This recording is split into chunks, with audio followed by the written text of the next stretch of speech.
This is an Oklahoma Free. We're going to discuss resources for Chickasaw Freedmen research. We're going to start with basics and go beyond. Most people are already familiar with the enrollment cards. In this case, we're looking at the case and the family of Mary Kemp and her children. She's Chickasaw Freedmen, card number 729. Remember, of course, that the reverse side of the card has a lot more information because Freedmen cards are double-sided cards. Always remember to read the fine print. Read everything that is on the card. Stamped to the left of the name, you'll see a number. That will become, on those cards of those who are accepted, their official roll number. The age column, at the time the family applied to be on the roll, is the one written in ink. On the line where their names appear, you see written in pencil their ages when their case was finally approved. But remember to read the fine print on the cards. A lot of rich additional information. And remember, at the bottom right-hand corner, the date the application was made is always there. That tells you the date they actually went to have their interview in front of the Dawes Commission. But as it was said, always read the fine print, even some of the additional information on the back, not just information on who the parents were or who they may have been enslaved by, but it tells you if the person was still living, that parent, and a lot more information. For example, in this case, we see that the mother of Mary Kemp was a woman called Frances, and she was deceased at the time. And here's a tip for you. If you see that notation that a person was deceased, of course, there's no more information on that individual. But when you see on the card that a person's father, such as in the case of John Kemp, father of Mary Kemp, there's nothing indicating he's deceased. That tells you that he also has a Dawes card. And that's additional information. So the tip is when you notice that on one parent it says that they're deceased, but the other parent does not, go look for that other parent's card. They were still living at the time. The application jackets, many of you are familiar with them, especially those cards for Chickasaw Freedmen. In many cases, you find memos, letters, interviews, but in the case of many, not all, but many Chickasaw Freedmen, you don't find an interview at all. What you find is a summary. In this case, we see a summary. They summarized what Mary Kemp provided for them. And of course, you see the names of who her children were, and then simply they were enrolled. But the actual question and answers that you find in some of the other tribal groups, you will not typically find them when it comes to Chickasaw Freedmen. Now, one thing about land, understand that the Dawes process was not enrolling in a tribe. They had been there, they were always there. They were not joining a community. They were applying for an allotment of land. That was the purpose of the Dawes roll. But understand the process was not equal. Cherokees, Creeks, and Seminoles, whether they were freedmen or on the blood roll, they all received equal parcels of land. However, Choctaw and Chickasaw Freedmen received 40 acres each.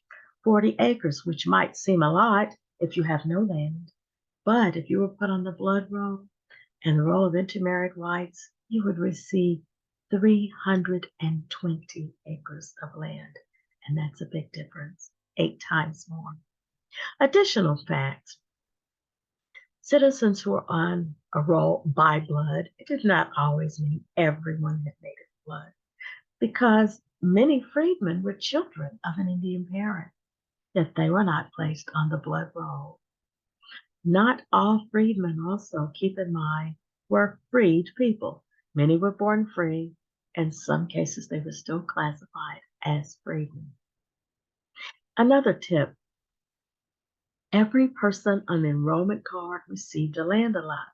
Now, in this case, you will see that Mary Cheadle's interviewers, remember, was very brief. But when you get to that land allotment jacket, you see a little bit more information and some useful information about her, her family, her husband, the father, her children, and much more. So always review the land file. In addition, don't just stop with Mary. She had several children. They also have a file, and you want to be able to get those. And of course, you see good information that was there that you didn't necessarily pick up from that first interview. And hers was an interview of some length. Information about marriage, so much was there that did not end up in that first interview jacket or the enrollment application jacket. Now, this enrollment process simply put the family on the roll. In other words, their names were entered on a roll. And of course, you see the numbers to the left of the names of everyone on this card, 3056, 57, 58, etc., in some sequence. And even as you start to see even a grandchild at the very bottom who has a number also.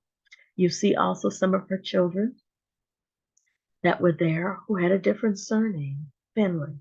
They also will be on the roll itself. Now, when it comes to the final roll itself, when it comes to Freedmen, basically you find their information, you find their card number that's there. And of course, if you look closely where that red arrow is, you see Mary's name. And of course, you can't help but notice, look how many Kemps. That's a very large family clan. And it is something that is interesting to see. And of course, as we zoom in, you can see it more clearly. And remember her children, the Cheadles. Well, her son Sam starts at the bottom of one column, and the others end up at the top of the following column to the right. But they are all on the roll.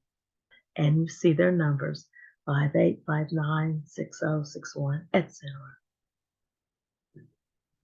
And remember the Finley children in the bottom left-hand corner. You see them as well on the cards. You want to be able to go beyond the Dawes roll, though. There are some additional records to pursue, even with Chickasaw Freedmen, who really have a disadvantage because there was no formal census of them as one isolated community. But you can still find additional information about them. There's a collection on ancestry called Oklahoma and Indian Territory, U.S. Indian Censuses and Rolls, 1851 to 1959. In this particular collection, on the right, you see something where it says Browse this collection. When you first click on it, you see quite a few records and reels of microfilm that you can look at. And you see one at the top, Census of Choctaw and Chickasaw Freedmen, 1885. That was the year that Choctaw Freedmen were actually given citizenship in the nation. And of course, when you start to get into that reel of microfilm, this is what that first exposure is going to show you.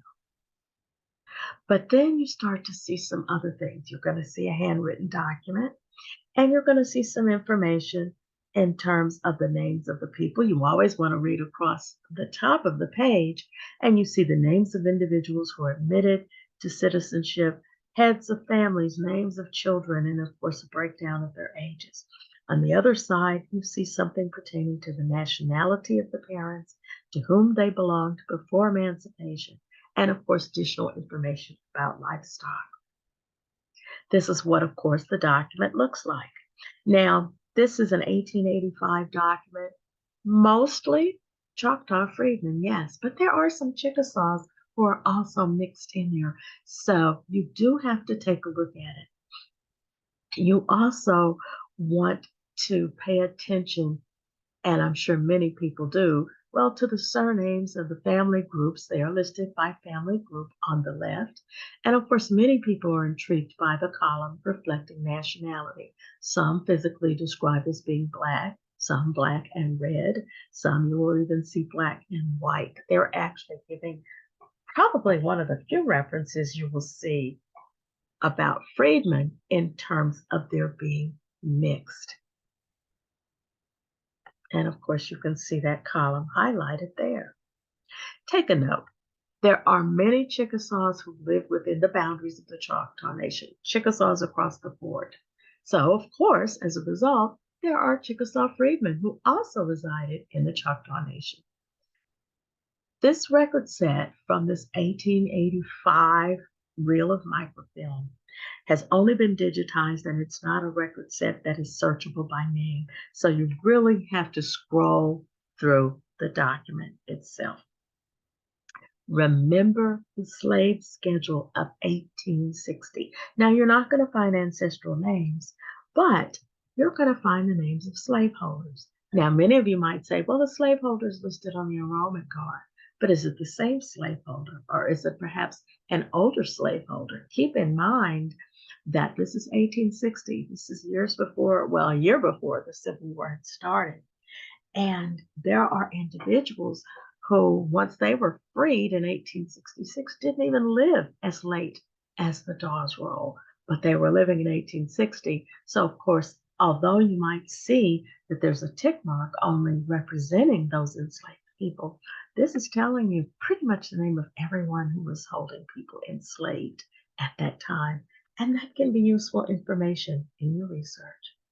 And then there's a gold mine. It is incredible. Have you ever heard of what some of us call the Joe and Dillard Perry files? Well, the National Archives has digitized files of individuals who were really seeking. We're talking basically Chickasaw as well as Choctaw Freedmen who are trying to change from freedmen status to citizens by blood. This happened within a 2-year period between 1905 and 1907. Guess what? There are 254 file units. So that means folders, and they're digitized and you can access them. And they are amazing. So when you ever see a Dawes card that has this notation, see petition to transfer number 64 in this particular example, or whatever number might be there. When you see petition to transfer, that's telling you that that person, that card may be included or really is included in this collection of 254 files, file folders with such rich information. In this case, we see this is part of case number 64, and literally page after page after page, and even listing names of other individuals who are connected to the same family. This takes you beyond that little summary that you see sometimes in those official Dawes application jackets. You really want to start to study the Perry files. Remember also basic genealogy records. All of these are going to help take you to your history. Don't forget the federal census. And for those of us with ancestors in Indian Territory, after 1899, everyone on the Dawes roll was also enumerated in the federal census, 1900, 1910, 1920, 1930, and so on. Don't forget to look them there. Military records. Don't forget World War I and World War II draft registration cards are digitized and they're online. Don't forget also Civil War records, United States colored troops, both service records and pension records. And of course, vital records, birth, marriage, and death. There's an awful lot to find. Chickasaw Freedmen are among the 5 most documented communities of Black families with ties to Native American communities. Many make claims, and Oklahoma Freedmen have proof. These resources will assist you in finding and telling more of your story, of your family's story, and of a small part of the nation's story. This has been an Oklahoma Freedmen History Moment. Thank you for watching, and some of the cases that you've seen here might appear in a future video. Thanks for watching.